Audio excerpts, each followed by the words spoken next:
Chicken breast ತಿನ್ನುವುದರಿಂದಾಗುವ ಪರಿಣಾಮವೇನು? Options: A. ತೂಕ ಇಳಿಕೆ, ಬಿ. ಶಕ್ತಿ ವೃದ್ಧಿ, ಸಿ.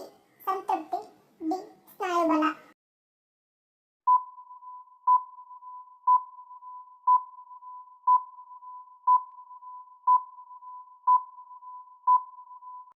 ಸರಳ ಆಪ್ಷನ್ ಬಿ. ಸ್ನಾಯುಬಲ. ಚಿಕನ್ ಬ್ರೆಸ್ಟ್ನಲ್ಲಿ ಅಧಿಕ ಪ್ರೋಟೀನ್ ಅಂಶವಿದ್ದು ಇದು ಸ್ನಾಯುಗಳ ಬೆಳವಣಿಗೆಗೆ ಸಹಾಯಕಾರಿಯಾಗಿದೆ.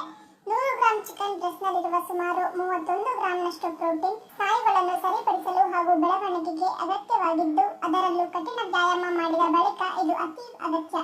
ಪ್ರೋಟೀನ್ನಲ್ಲಿ ಇರುವ ಅಮಿನೋ ಆಮ್ಲವು ಸ್ನಾಯುಗಳ ಅಂಗಾಂಶಗಳನ್ನು ಬ್ಲಾಕ್ ಮಾಡುವುದು ಹಾಗೂ ಚೇತರಿಕೆಗೆ ನೆರವಾಗುತ್ತದೆ. ಆರೋಗ್ಯ ಹಾಗೂ ಫಿಟ್ನೆಸ್ ಬಯಸುವವರು ಸಾಮಾನ್ಯವಾಗಿ ತಮ್ಮ ಆಹಾರ ಕ್ರಮದಲ್ಲಿ ಚಿಕನ್ ಬ್ರೆಸ್ಟ್ ಅನ್ನು ಬಳಸುವರು. ಲೀನ್ ಪ್ರೋಟೀನ್ ಹೊಂದಿರುವ ಇದು ರುಚಿಕರ ಮಾತ್ರವಲ್ಲದೆ ಹಲವಾರು ಬಗೆಯ ಪೋಷಕಾಂಶಗಳನ್ನು ಹೊಂದಿದೆ. ಇದು ಸಂಪೂರ್ಣ ಆರೋಗ್ಯ ಹಾಗೂ ದೇಹದ ಫಿಟ್ನೆಸ್ಗೆ ತುಂಬಾ ಸಹಕಾರಿಯಾಗಿದೆ.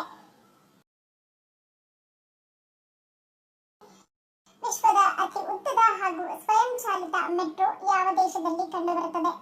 Options: A. Bharat, B. Japan, C. Dubai, D. Singapore.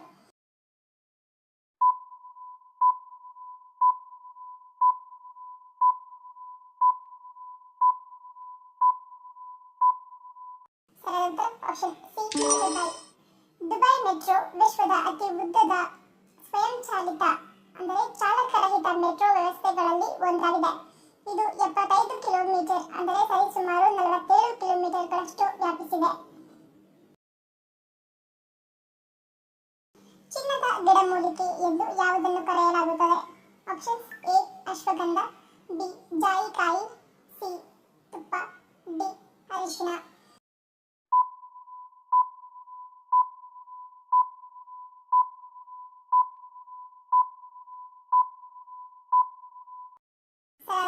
Option D. ಅರಿಶಿನ. ನಮ್ಮ ಭಾರತೀಯ ಅಡುಗೆ ಸಂಸ್ಕೃತಿಯಲ್ಲಿ ಅರಿಶಿನಕ್ಕೆ ಅದ್ಭುತವಾದ ಸ್ಥಾನಮಾನವಿದೆ. ಇದನ್ನು ಚಿನ್ನದ ಗಿಡಮೂಲಿಕೆ ಎಂದು ಕರೆಯಲಾಗುತ್ತದೆ. ಅರಿಶಿನ ಒಂದು ಶಕ್ತಿಯುತವಾದ ಆಂಟಿ ಇನ್ಫ್ಲಮೇಟರಿ ಮತ್ತು ಆಂಟಿ ಆಕ್ಸಿಡೆಂಟ್ ಆಗಿದ್ದು, ಇದು ನಮ್ಮ ರೋಗ ನಿರೋಧಕ ಶಕ್ತಿಯನ್ನು ಹೆಚ್ಚಿಸುತ್ತದೆ ಮತ್ತು ನಮ್ಮ ಜೀರ್ಣ ಶಕ್ತಿಯನ್ನು ಅಭಿವೃದ್ಧಿಪಡಿಸಿ ಚರ್ಮದ ಆರೋಗ್ಯವನ್ನು ಕಾಪಾಡುತ್ತದೆ. ನಮ್ಮ ಭಾರತದಲ್ಲಿ ಯಾವ ಮಾದರಿಯ ಜಿಎಸ್ಟಿಯನ್ನು ಅಳವಡಿಸಲಾಗಿದೆ? Options: A. ಪ್ರಥಮ, ಬಿ. ದ್ವಿತೀಯ, ಸಿ. ತೃತೀಯ, ಡಿ. ನಾಲ್ಕನೇ.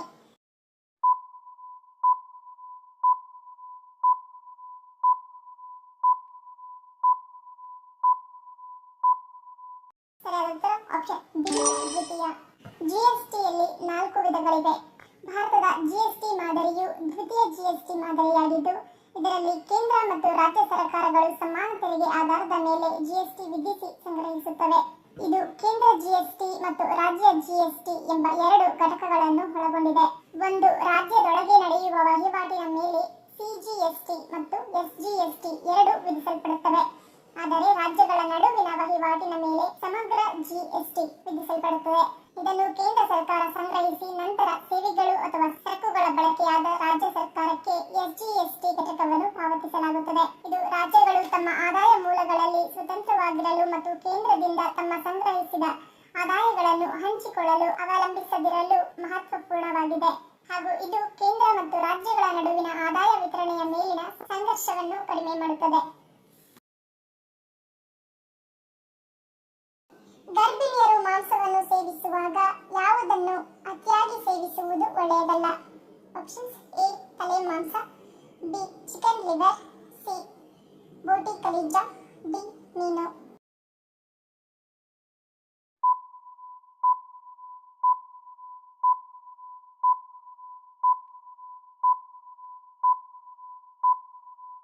ಸರಿಯಾದ ಆಪ್ಷನ್ ಬಿ. Chicken liver.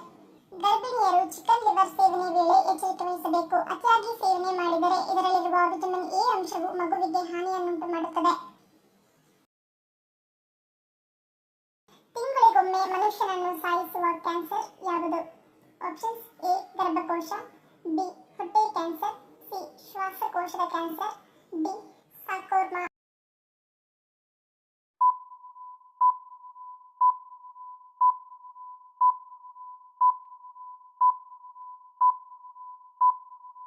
ಸರಿಯಾದ ಆಪ್ಷನ್ ಡಿ. ಸಾರ್ಕೋಮಾ. ಕ್ಯಾನ್ಸರ್ನಲ್ಲಿ ಹಲವಾರು ಬಗೆ ಇದ್ದು ಇದರಲ್ಲಿ ಒಂದು ಸಾರ್ಕೋಮಾ ಕ್ಯಾನ್ಸರ್. ಯುವ ವಯಸ್ಕರಲ್ಲಿಯೇ ಹೆಚ್ಚಾಗಿ ಕಂಡುಬರುವ ಈ ಕ್ಯಾನ್ಸರ್ ಕಾಯಿಲೆಯ ಬಗ್ಗೆ ಜಾಗರೂಕತೆ ಮತ್ತು ಹೆಚ್ಚಿದ ಅರಿವಿನ ಅಗತ್ಯ ಅನಿವಾರ್ಯವಾಗಿದೆ. ಸಾರ್ಕೋಮಾಗಳು ಮೂಳೆ, ಸ್ನಾಯು ಮತ್ತು ನರಗಳಂತಹ ಅಂಗಾಂಶಗಳಿಂದ ಉಂಟಾಗುವ ಆಕ್ರಮಣಕಾರಿ ಕ್ಯಾನ್ಸರ್. ಮಕ್ಕಳಲ್ಲಿ ಕಂಡುಬರುವ ಎಲ್ಲ ಘನ ಕ್ಯಾನ್ಸರ್ಗಳಲ್ಲಿ 20% ಕ್ಯಾನ್ಸರ್ಗಳು ಸಾರ್ಕೋಮಾ ಆಗಿರುತ್ತವೆ. ಈ ಕ್ಯಾನ್ಸರ್ಗಳು ವೇಗವಾಗಿ ಬೆಳೆಯುತ್ತವೆ, ವಾರಗಳು ಅಥವಾ ತಿಂಗಳುಗಳಲ್ಲಿ ಮಾರಣಾಂತಿಕವಾಗಿ ಹರಡುತ್ತವೆ. ಈ ಕ್ಯಾನ್ಸರ್ಗಳ ಉಲ್ಬಣಕ್ಕೆ ನಿಖರವಾದ ಕಾರಣಗಳು ಅಥವಾ ಅವುಗಳನ್ನು ತಡೆಯಲು ಮುಂಜಾಗ್ರತಾ ತಪಾಸಣೆ ಲಭ್ಯವಿಲ್ಲದಿರುವುದು ಆರಂಭಿಕ ಹಂತದಲ್ಲಿಯೇ ಸಾರ್ಕೋಮಾಗಳ ಪತ್ತೆ ನಮ್ಮ ಪ್ರಾಥಮಿಕ ರಕ್ಷಕವಚವಾಗಿದೆ. ತಲೆ ಕೂದಲನ್ನು ಹೆಚ್ಚಿನ ಸಮಯದವರೆಗೂ ಒದ್ದೆಯಾಗಿ ಇಟ್ಟುಕೊಂಡಿದ್ದರೆ ಏನಾಗುತ್ತದೆ? ಆಪ್ಷನ್ಸ್: ಎ ಡ್ಯಾಂಡ್ರಫ್, ಬಿ ಹೇನು, ಸಿ ತಲೆನೋವು, ಡಿ ಮೇಲಿನ ಎಲ್ಲವೂ.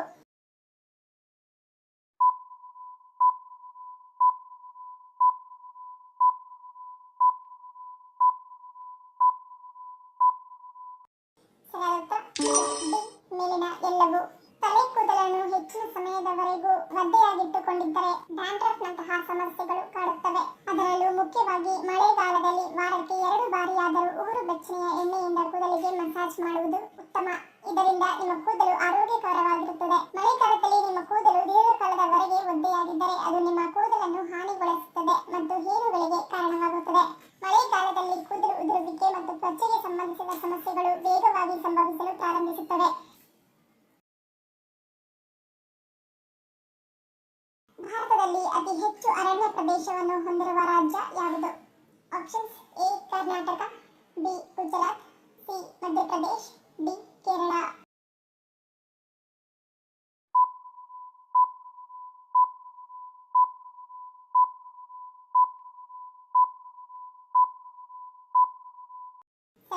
Option C Madhya Pradesh. ಭಾರತದಲ್ಲಿ ಅತಿ ಹೆಚ್ಚು ಅರಣ್ಯ ಪ್ರದೇಶವನ್ನು ಹೊಂದಿರುವ ರಾಜ್ಯವೆಂದರೆ ಅದು ಮಧ್ಯಪ್ರದೇಶ್. ಕರ್ನಾಟಕ 33% ಅರಣ್ಯ ಪ್ರದೇಶವನ್ನು ಹೊಂದಿದೆ ಮತ್ತು ಕರ್ನಾಟಕ ರಾಜ್ಯದಲ್ಲಿ ಅತಿ ಹೆಚ್ಚು ಅರಣ್ಯ ಪ್ರದೇಶವನ್ನು ಹೊಂದಿರುವ ರಾಜ್ಯವೆಂದರೆ ಅದು ಉತ್ತರ ಕನ್ನಡ ಜಿಲ್ಲೆ. ಭಾರತದಲ್ಲಿಯೇ ಅತಿ ಕಡಿಮೆ ಅರಣ್ಯ ಪ್ರದೇಶವನ್ನು ಹೊಂದಿರುವ ರಾಜ್ಯವೆಂದರೆ ಅದು ಹರಿಯಾಣ. ಜೀರಿಗೆ ಅಥವಾ ಜೀರಿಗೆ ನೀರು ಸೇವಿಸುವುದರಿಂದ ಇದು ದೇಹದಲ್ಲಿ ಯಾವ ರೀತಿಯಾಗಿ ಕೆಲಸ ಮಾಡುತ್ತದೆ? ಆಪ್ಷನ್ಸ್: ಎ ಶುಗರ್ ನಿಯಂತ್ರಣ, ಬಿ ತೂಕ ಇಳಿಕೆ, ಸಿ ಹೊಟ್ಟೆ ಸಮಸ್ಯೆ ನಿವಾರಣೆ, ಡಿ ಮೇಲಿನ ಎಲ್ಲವೂ.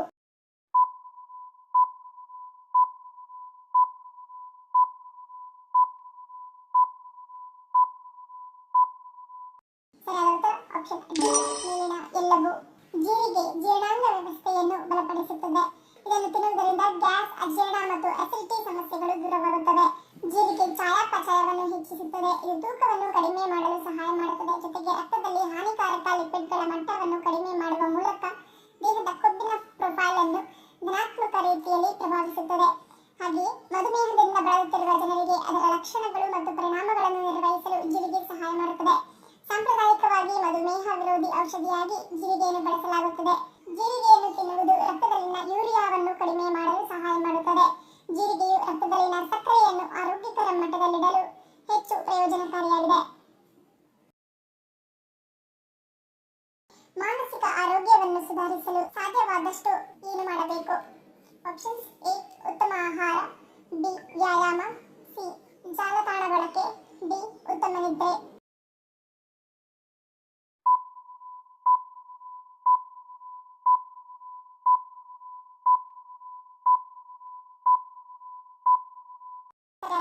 ಆಪ್ಷನ್ ಸಿ ಜಾಲತಾಣ ಬಳಕೆ. ಮಾನಸಿಕ ಆರೋಗ್ಯ ಸುಧಾರಿಸಲು ಸಾಧ್ಯವಾದಷ್ಟು ಸಾಮಾಜಿಕ ಜಾಲತಾಣವನ್ನು ಕಡಿಮೆ ಬಳಸಬೇಕು. ನಿರಂತರ ಮೊಬೈಲ್ ಬಳಕೆ ಹಾಗೂ ಸಾಮಾಜಿಕ ಜಾಲತಾಣಗಳ ಅತಿಯಾದ ಬಳಕೆಯು ಮಾನಸಿಕ ಆರೋಗ್ಯವನ್ನು ಹದಗೆಡಿಸುತ್ತದೆ ಮತ್ತು ಇದು ಮನುಷ್ಯನನ್ನು ವ್ಯಸನದೆಡೆಗೆ ದೂಡುವಲ್ಲಿ ಪ್ರಮುಖ ಪಾತ್ರ ವಹಿಸುತ್ತದೆ. ಧನ್ಯವಾದಗಳು. ನಿಮ್ಮ ಪ್ರೀತಿಯ ಲೈಕ್ ಕೊಟ್ಟು ಪ್ರೋತ್ಸಾಹಿಸಿ. ಇನ್ನು ಹೆಚ್ಚಿನ ಮಾಹಿತಿಗೆ ನಮ್ಮ ಚಾನೆಲ್ ಸಬ್ಸ್ಕ್ರೈಬ್ ಮಾಡಿ, ಪಕ್ಕದಲ್ಲಿರುವ ಬೆಲ್ ಬಟನ್ ಕ್ಲಿಕ್ ಮಾಡಿ. ಇನ್ನೊಂದು ಇಂಟ್ರೆಸ್ಟಿಂಗ್ ಪ್ರಶ್ನೆಗಳೊಂದಿಗೆ ಸಿಗ್ತೀನಿ. Love you all. Take care.